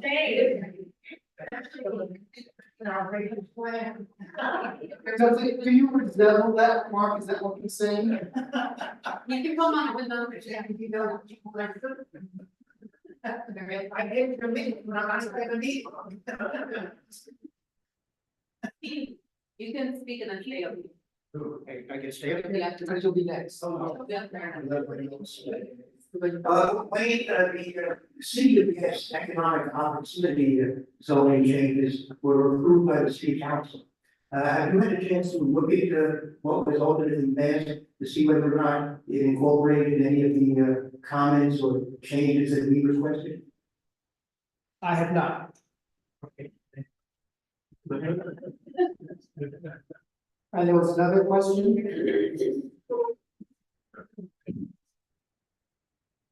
Thank you very much. I was wondering, what can we do for an opportunity to like learn more about this? I'm a little bit blown away by how quickly this is moving. My understanding was that the decision would be made for the end of the year. And so the fact that they set a July deadline because the reports is really mind blowing to me, but where besides the presentation or the conversations that the communities had, can we get different perspectives? And if we have something, like I watched a really good panel discussion that like an organization put on, how can we share that with the board? Thank you.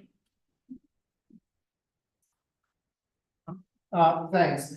Actually, this is going back to one of the points I made. Anytime there is a zoning text amendment or things that require, community board review and comment, there's always a 60-day review period for us. So this zoning text amendment was released on April 29th. There is an 8 or 9 day grace period. So our review period began on May 8th. So, and I believe at last month's meeting, I pointed out that it was formally referred to, so it's almost 60 days. But to city planning's credit, going back to last fall, they had a series of informational meetings, very detailed informational meetings on the city of yes housing opportunity, which are recorded.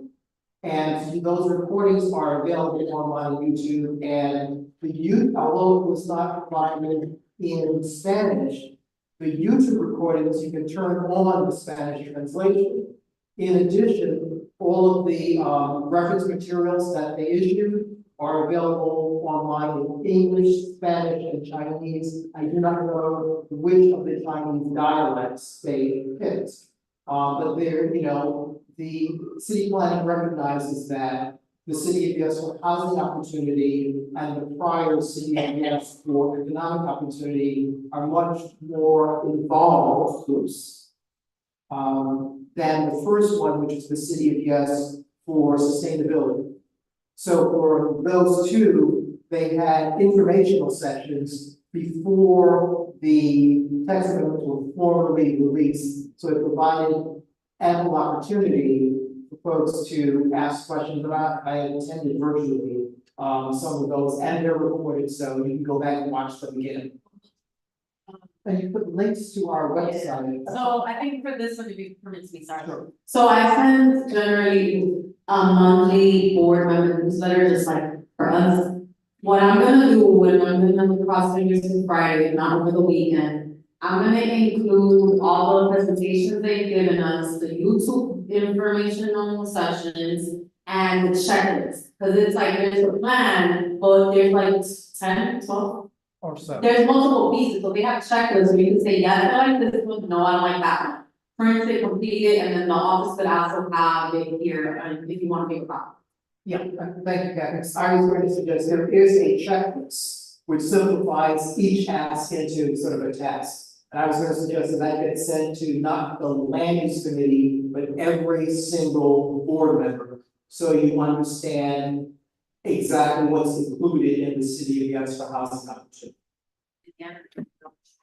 One follow-up request, please. If there are any organizations that have raised counterpoints, even if you just tell us, like, these organizations have raised concerns, that would be helpful, because I also participated in several of the, the presentations online and in person and just the materials, but I'm really interested in hearing some of the concerns that different organizations and other stakeholders inside the city, agencies, and even council members have raised. So if you know of your organizations that have raised concerns, if you just, further names on the list, like, go check their website or ask them, I will know what issues. And for the people on Zoom, if you did not hear that, the question was, if basically, is there access to information on, perspectives from other organizations on the Seagrass Housing Opportunity? And I would point out that at the informational sessions, a number of people got to speak, so I was able to hear people voicing their concerns. And once again, online, there are organizations who are expressing support, and there are organizations that are expressing, opposition. From my perspective, that's one reason why the land use committee board needs to go through the proposals item by item and have an intelligent conversation about what we think, because there's some people who are going to be against everything, no matter what, and there's people who are going to be for it, no matter what. And either position doesn't make a lot of sense. And there was one more question, someone? There's one question on Zoom, Maria, or like, hold on. Maria, did you have any hands for this? No, it's okay. I can address it in my report. Thank you. So we segue right into you, Micah. Thank you, Wayne. Thank you, Wayne. Good evening, everyone. Apologies, I can't be there in person. My name is Mary Ali, and I'm the chair of the Housing and Human Services Committee. Firstly, welcome to the new members. Happy to, invite you all to Community Board 12. Do feel free to reach out to me if you ever have any questions. Okay, my report. Firstly, I'll start off with a really big shout out to Jay. So Jay Baez, who's our assistant chair, but also the rest of the members of the committee, who definitely held it down while I was away at the beginning of the month. So thank you again. We did have, as we were just talking, a presentation from the Department of City Planning on the City of Yes. Very much to kind of Wayne's point, they have been engaging with us for quite some time. We did have a preliminary conversation with them back in January, and there again kind of a number of information sessions and things of that nature.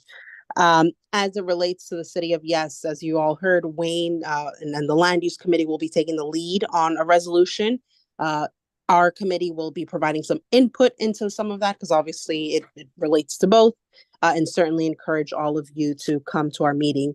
The other thing that happened at the May meeting, which relates to the resolution that was meant to be voted on this evening, was we had a presentation from Council Member De La Rosa's office on something called the Homes Now, Homes for Generation campaign. So firstly, just excuse me because I unfortunately sent it late. And so that is why it was not voted on this evening. But just to give you a quick snapshot in terms of what it is, they are asking for a contribution or a capital investment in the upcoming New York City fiscal budget for 2025 of $2.5 billion over the next 5 years, approximately $500 million per year, really centered on two big programs. One is the reinstatement of a program called Neighborhood Pillars, which works with community-based organizations and community-centered organizations to really preserve and rehabilitate homes, keeping New Yorkers in their apartments, but also a new program called the Open Door Program, which will be a new initiative to help create opportunities for home ownership, which is incredibly important. Again, you will all receive the draft at a later date. And so happy to kind of answer any questions, but you can also refer to the YouTube link for the recording. In terms of what's happening for next month, as Kathy said, we are busy. There's a lot happening. Two really big presentations that I strongly encourage you all to come to. One is we will have a presentation from HPD, really pretty much sharing the results from the visioning workshop and the survey that they've had out for the new site at 4095 9th Avenue. You will recall they came to our meeting back in December, I believe. And then there was a survey that went out to the community and they were tabling. And then they held a visioning workshop, which some of you went to. And so now they've kind of pulled together, the input from all of these sources and are going to use that to shape the request for proposal for this new development site at 4095 9th Avenue. So please, if you can make it, please come to that. The other thing is that we're going to have an update on the sites, or it's on Broadway and Sherman. So 4650 Broadway, it's a new development. It is market rate, but one of the things that we're trying to do with thanks to Michelle is to really also get to meet and learn a little bit more about the current development. So not just the ones that are coming, which we should do, but also the ones that are currently building up, to figure out where they are in the process, have they engaged the community, so on and so forth. So please come to that. Just really quickly then, we have a series of resolutions that will be voted on. So again, really encourage you all to come. One will be the annual statement or resolution that we put out on the 2024 New York City Rent Guidelines Board. They're asking for an increase. Obviously, we want to ask for the minimum. The other thing will be also the standards for inclusive and equitable housing developments. So this is a resolution which I've shared and we've shared with you several times. And it's really about setting what we as Community Board 12 think, and what are our vision for how future developments should, not just developments, but developers should engage with us as a community and ensuring that it's inclusive and equitable and actually for the people who are here. And then two others. One is around, sorry, I'll be quick because I think it's really important. The legalization and conversion of basement and cellar dwelling units. We gave you an extra minute. Okay, sounds good. Thank you so much. Thank you. We'll definitely send it in the newsletter, but you have one question from Steve Simon. Steve, please also put in one on, which is right. Which of that is good? I don't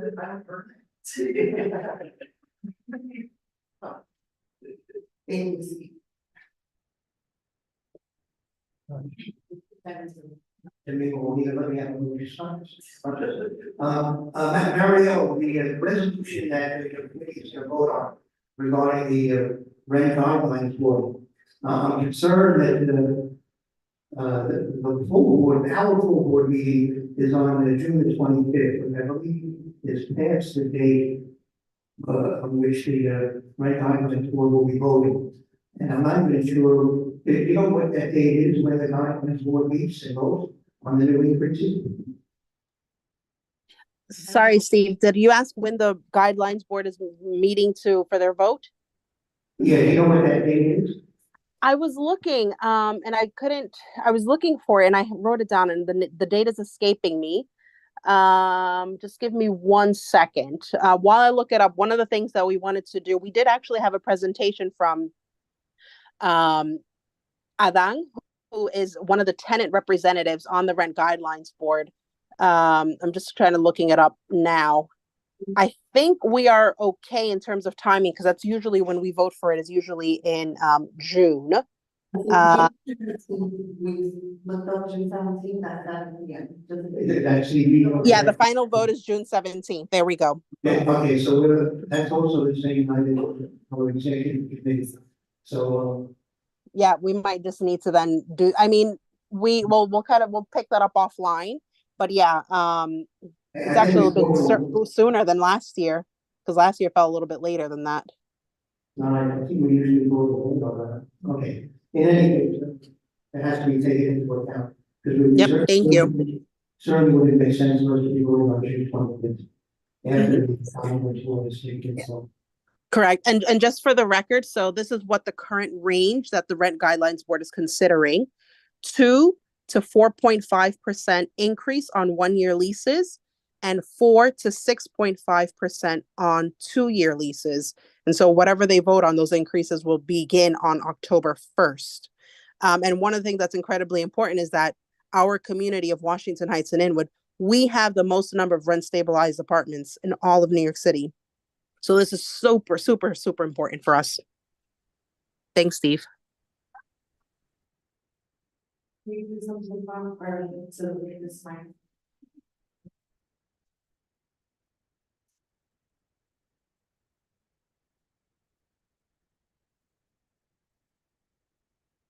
My question is, can the executive committee, thank you. It's the same thing. Oh. So, yeah, so we'll take it offline, let's keep going with help, but it's the same day as the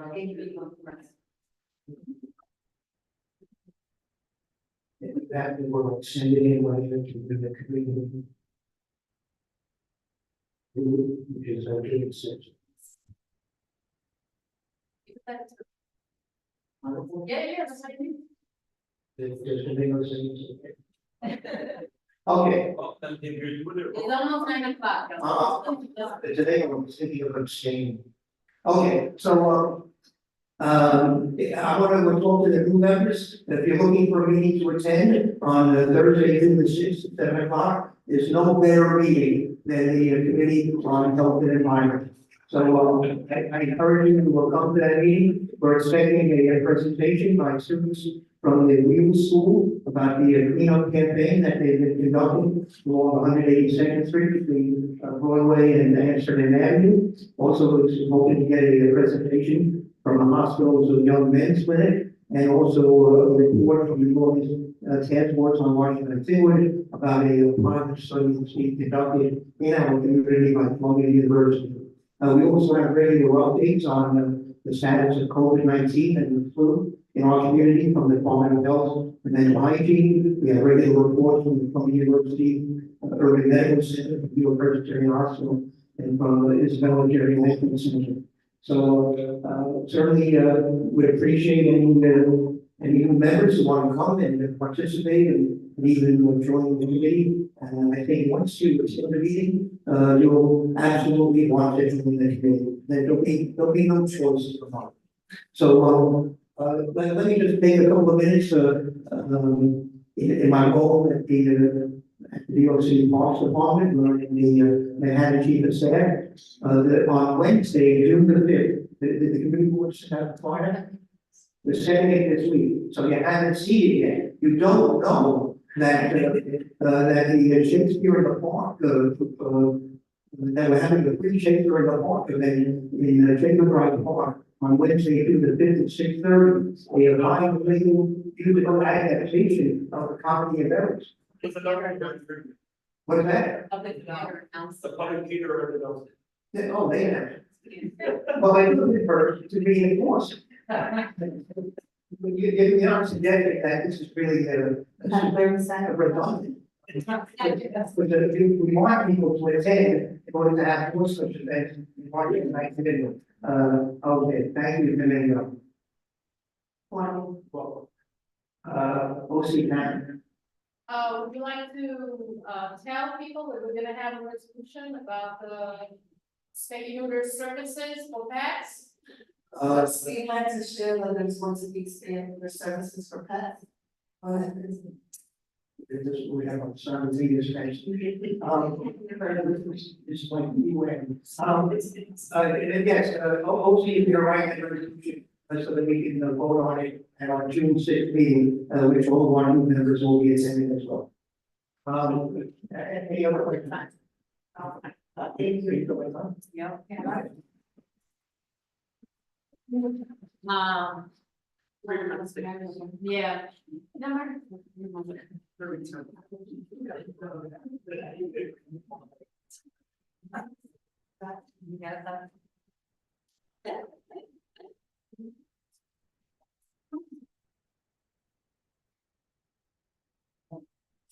Good evening, everybody. I'm Mary Evans. I'm the chair of the Committee for Concerns of the Aging. I want to welcome all the new members to the board. Congratulations to all of you. Our committee is unique in a couple of ways. One, we're the only committee that meets in the morning. We meet at 10:30 in the morning, and we also meet for a specific amount of time. Our meeting ends at 12, no matter what. So, you know, we want to keep our seniors entertained, but we also want to let them get home to their lunch or if they're in a senior center. We also have begun again to go out to the community for our meetings so that we can extend our invitation to the meetings to the seniors in the community. So we try to meet them where they're at. We've been in the past pre-COVID going to the different senior centers for our meetings, and it's worked out really well. So we've begun to do that again, and we hope to continue that in the fall. So Please, you got the minutes and your emails, please read the minutes from our last meeting. Our next meeting will be on Thursday, June 6th, next Thursday, and we're gonna have a presentation from Sage. It's Friday, we want to pay attention to that, so we're gonna have a presentation about Sage, the work that Sage does with older adults. I thank you all. I use all that so people can see things.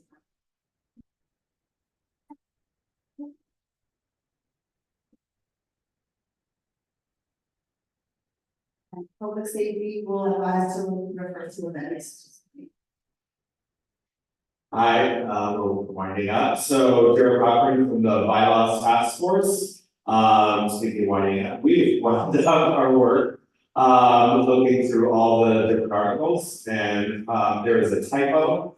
In the calendar, it says, because originally we would meet the third Wednesday, which is Juneteenth, for June.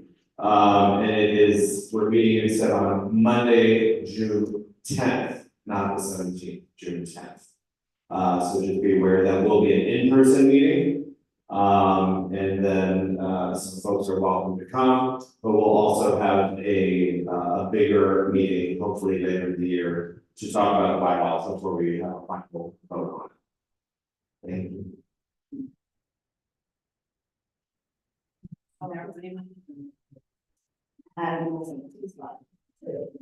So I'm speaking on behalf of the Cannabis Task Force.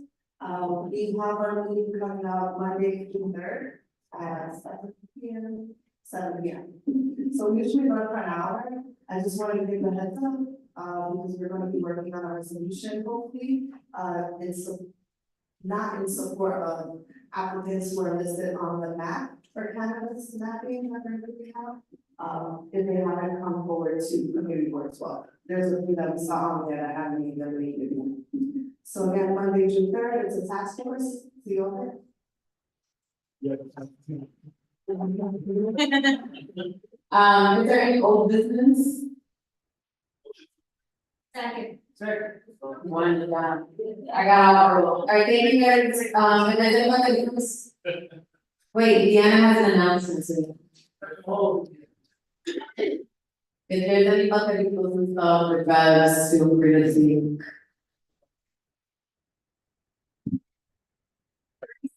Nice. I promise I will be 30 seconds. Because this is moving so quickly, I just wanted to put on all of our radars and the community whoever watches this that the City Club of New York has been doing some panel discussions online. We did one in February, one in April, and one in May about the city of Yes proposals. And I really recommend that they YouTube conversation it's on there. I can share the link, maybe you can put it in the notes, but I really recommend that you can watch that if you have, you know, put it on the background. It's really interesting and valuable as we make a decision. Thank you. Okay. Have a great night, everyone. Folks, reach out again.